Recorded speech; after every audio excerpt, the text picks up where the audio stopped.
Le CAUE de la Guadeloupe, en partenariat avec Plantécité et le soutien financier de l'OFB, vous présente le projet Greenville. Greenville, des outils pour cultiver les bienfaits de la nature en ville. Les espaces verts de la collectivité doivent prendre en compte différents critères pour offrir un cadre de vie agréable à l'ensemble de ses citoyens. Créer des conditions d'accueil agréables, assurer la sécurité des personnes et des biens, assurer le maintien en bon état du site, aussi bien le patrimoine planté que sa faune, assurer le maintien des équipements comme le mobilier, l'éclairage, les aires de jeu, tenir l'espace propre et gérer les déchets, prendre en compte nos spécificités caribéennes.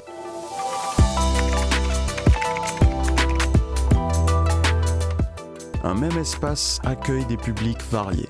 Tous n'ont pas la même sensibilité et ils n'en font pas tous le même usage.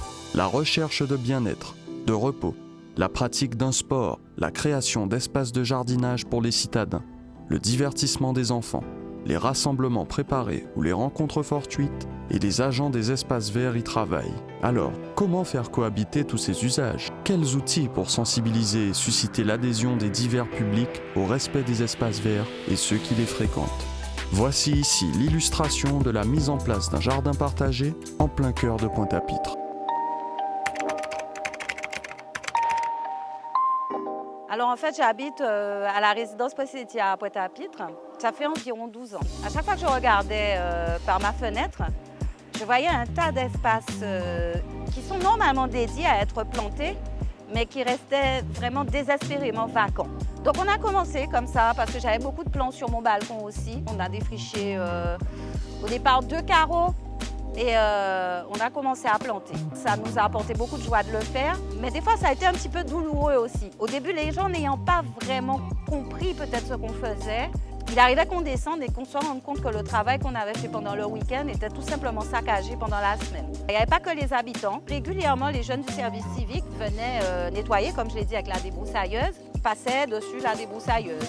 Il arrivait aussi que les services techniques viennent, ne comprenant pas très bien pourquoi on avait planté des carapates, par exemple. Le carapate, c'est considéré comme une mauvaise herbe. Viennent et coupent les branches des carapates. On avait vraiment envie que ce jardin nous soit utile et soit utile aux habitants du quartier. Donc, dès le départ, on a commencé à planter des plantes médicinales aussi, de façon à créer vraiment ce qu'on appelle un jardin bocal. Donc, ça fait à peu près presque 5 ans qu'on a lancé cette initiative du côté de Poissettia, à Pointe-à-Pitre. Au fur et à mesure, les gens ont commencé à respecter l'espace parce qu'ils voyaient que ça s'étendait, mais aussi les voisins à surveiller un petit peu et puis à trouver que ça avait un intérêt parce qu'ils trouvaient ça plus agréable, effectivement.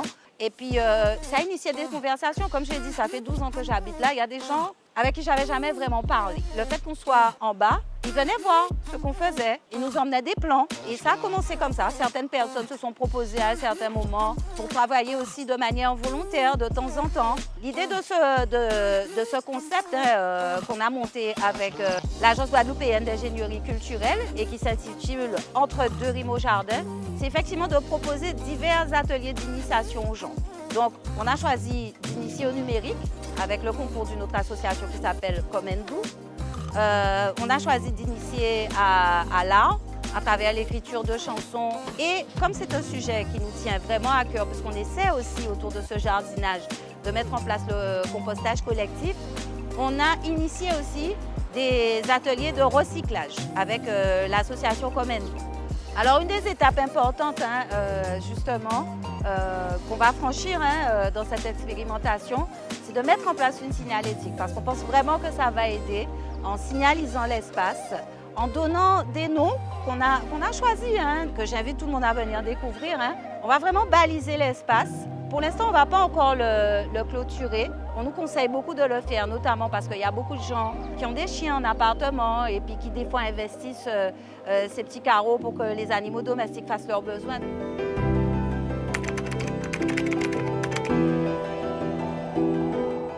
L'accès aux espaces de nature en ville est un service public qui contribue au bien-être de tous. C'est en développant la qualité d'accueil dans les espaces verts que nous pouvons susciter l'attachement et le respect des lieux nécessaires à la cohabitation des usages. Cela passe également par des actions très variées, En définitive, les différentes formes de dialogue et de coopération entre gestionnaires et usagers bénéficieront au travail des uns et à la jouissance des lieux pour les autres.